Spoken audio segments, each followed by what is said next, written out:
Hello दोस्तों, मैं दिवस एक बार फिर से आपका अपने YouTube channel DS online study centre में आपका स्वागत करता हूं। जैसा कि अभी तक जो यूपी टेट का डेट दिया हुआ है 25 जुलाई को होने वाला है यूपी टेट।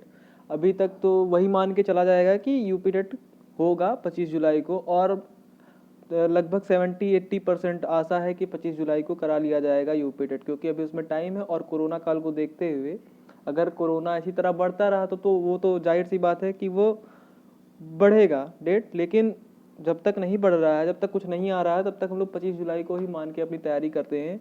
और उसी के लिए आज मैंने अपना पहला वीडियो यूपी टेट के पहले वीडियो मैथ्स के करड़ी को लेके आया हुआ जिसमें कि आपको कुछ क्वेश्चंस जो आते हैं एग्जाम में पूछे जाते हैं, अक्सर पूछे जाते हैं, उस पर किस तरह से आते हैं क्वेश्चन करड़ी के रूट के, उसको ट्रिक के माध्यम से बहुत आसानी से बता दूंगा। और आज का जो वीडियो होगा बहुत छोटा सा वीडियो होगा जिसमें आपको एक टॉपिक बहुत अच्छे से क्लियर हो जाएगा करड़ी का, ठीक है, रूट का, इसको रूट कहते हैं। देखिए, तो आज के वीडियो में सबसे पहला सवाल क्या है कि सबसे पहला सवाल है कि देखिए, इसमें एक अगर आप लोग हेडिंग डालना चाहें तो हेडिंग डाल सकते हैं, जब करड़ी अनंत बार हो। और करड़ी क्या हो? अनंत बार हो, मतलब इन्फिनिटी तक दिया है ये इन्फिनिटिव, तो ये अनंत बार तक है इसका मतलब। तो इसमें क्या करते हैं कि जो संख्याएं दी होती हैं तो उन दोनों जो संख्या दी है उसमें दो ऐसी संख्या खोजते हैं हम, दो ऐसी संख्या खोजते हैं जिनके बीच का अंतर एक हो और गुणा करने पर क्या वही संख्या आ जाए।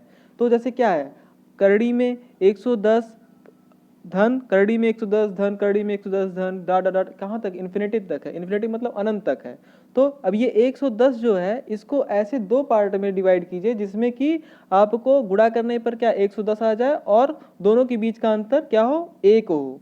ठीक है, तो कौन कौन सी ऐसी संख्या होगी? एक होगी 11 और एक क्या होगी? 10। अब देखिए इन दोनों के बीच का अंतर कितना है? एक। ठीक, इन दोनों के बीच का अंतर कितना है? एक। तो अब ये 11 और 10 हमको दो गुणनखंड मिल गए इसके, क्या है? 11 है और दूसरा क्या है? 10। अब देखिए यहाँ पर हम साइन देखेंगे कि क्या है ये साइन। साइन अगर प्लस का है तो जो बड़ी वाली संख्या होगी वही आपका आंसर होगा। अगर साइन यहाँ पर माइनस का होता तो छोटी वाली जो संख्या होती वही आपका आंसर हो जाता है। ठीक है, तो देखेंगे कैसे कि 11 और 10 दो गुणनखंड लिया हम लोग, 11 और 10, उनके बीच का अंतर कितना है? एक का है, एक का उनके बीच का अंतर है। अब यहाँ पर देखा हमने साइन क्या है? धन है, मतलब प्लस है। तो प्लस अगर है तो बड़ा वाला जो होगा अंक वही क्या होगा? आपका आंसर होगा। तो पहला क्या हो जाएगा आंसर? 11। इसका आंसर क्या हो जाएगा? 11। अगला क्वेश्चन देखते हैं। अगला क्वेश्चन माइनस पे होगा। अगला क्वेश्चन देखिए क्या है? माइनस पे है। अब 56 है। 56 है, कहाँ तक करड़ी है? अनंत बार तक है। हाँ, एक चीज ध्यान देंगे कि इस तरह के क्वेश्चन में इस तरह का जो ट्रिक जो मैं बता रहा हूँ, ये जो ट्रिक लगेगा जब करड़ी अनंत बार होगी, मतलब रिपीटेशन उसका कितना होगा? इन्फिनेटिव बार होगा, तभी ये क्वेश्चन इस ट्रिक पे लगेगा। ठीक है, नहीं तो फिर जब करड़ी अनंत बार नहीं होगी तो उसका भी मैं भी क्वेश्चन बता दूंगा कि किस तरह से उसका लगेगा। ठीक, तो अब देखिए, अब ये है √56 minus √56 minus √56 plus dot dot dot infinity तक है। तो इसमें अब इसका भी दो गुणनखंड निकाले हैं। 56 का दो गुणनखंड क्या होगा? क्या होगा? 7 और 8, 7 8 56, 7 और क्या होगा? 8। इन दोनों के बीच का अंतर कितना है? एक का है। ठीक, इन दोनों के बीच का अंतर कितने का है? एक का है। तो अभी मैंने बताया कि जब यहाँ पर अब देखेंगे यहाँ पर चिन्ह कौन सा है? चिन्ह क्या है? धनात्मक है कि ऋणात्मक? अगर धनात्मक होगा तो बड़ा वाला और ऋणात्मक होगा तो छोटा वाला। तो यहाँ पर क्या है? ऋणात्मक चिन्ह है तो छोटा वाला इसका आंसर हो जाएगा। क्या हो जाएगा? इसका आंसर 7 हो जाएगा। ठीक, तो इसका आंसर क्या हो जाएगा? 7 हो जाएगा। अगला क्वेश्चन देखते हैं। अगला क्वेश्चन किस तरह से है कि क्या है, किस तरह से पूछता है। हाँ, अब देखिए, एक हो गया धनात्मक का, एक हो गया ऋणात्मक का। अब अगर बीच में अगर गुणा दिया हो तो गुणा दिया हो और अनंत बार करड़ी दी है तो इसका सिंपल सा, इसका कोई ट्रिक नहीं है। जो आपको संख्या दी हुई है वही संख्या इसका क्या हो जाएगा? आंसर। 37 दिया तो 37 का क्या हो जाएगा? आंसर हो जाएगा। ठीक है, मैं ट्रिक के माध्यम से बता रहा हूँ जिससे आप लोग क्वेश्चन एग्जाम में करने में बहुत आसानी होगी। इसका डिटेल भी मैं बता सकता हूँ डिटेल करने का, लेकिन डिटेल करने का कोई मतलब नहीं है। इस तरह से कीजिए और बहुत आसानी से आप अपना आंसर प्राप्त कर सकेंगे। ठीक है, तो ठीक है, अब गुणे का निशान है तो क्या हुआ? अनंत बार कर रही है तो क्या हो जाएगा? इसका आंसर सीधा सीधा 37 हो जाएगा। जो दिया हुआ है वही क्या हो जाएगा? इसका आंसर हो जाएगा। अगला देखते हैं, अगला क्वेश्चन क्या है।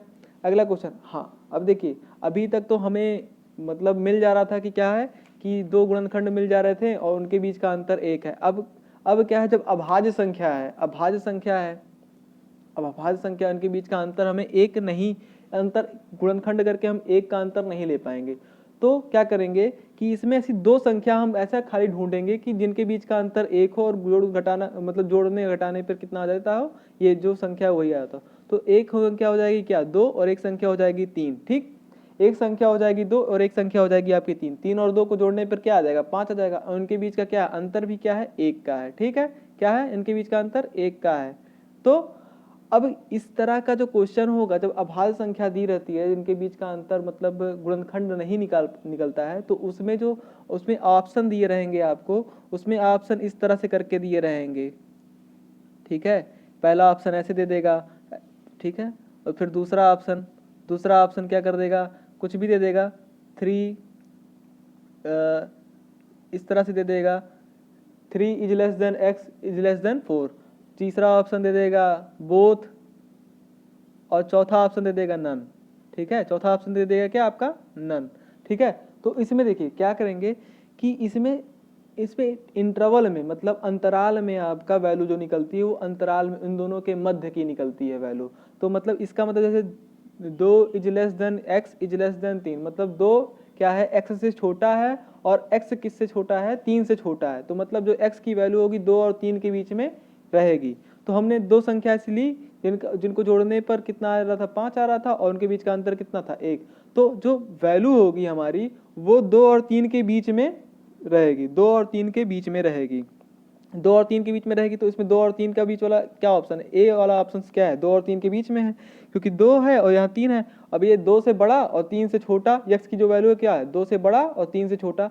जिधर मुंह खुला होता है वो क्या होता है बड़ा होता है, जिधर मुंह बंद होता है वो क्या होता है छोटा होता है। ठीक है, तो ये क्या होगा x 2 और 3 के बीच में लाई करेगा। अब देखिए हम कैसे करेंगे इसको कि जब हम 2 निकालें, वो ले लिए क्या कहते हैं वो गुणनखंड नहीं हुआ, ये एक तरह से खाली उसको डिवाइड कर दिया गया कि 5 को 2 और 3 में डिवाइड किया गया और उसके बीच का अंतर कितना आया 1 आया। तो 2 और 3 के बीच का क्या हो जाएगा इसका आंसर हो जाएगा। इसी तरह से अगर अगला क्वेश्चन देखेंगे, अगला क्वेश्चन क्या है कि देखिए √7 माइनस √7 माइनस √7। अब इसमें भी हमें कुछ नहीं पता है कि क्या किस तरह से इसका भी जो आंसर होगा, जिस तरह से इसका आंसर है उसी तरह से इसका भी होगा।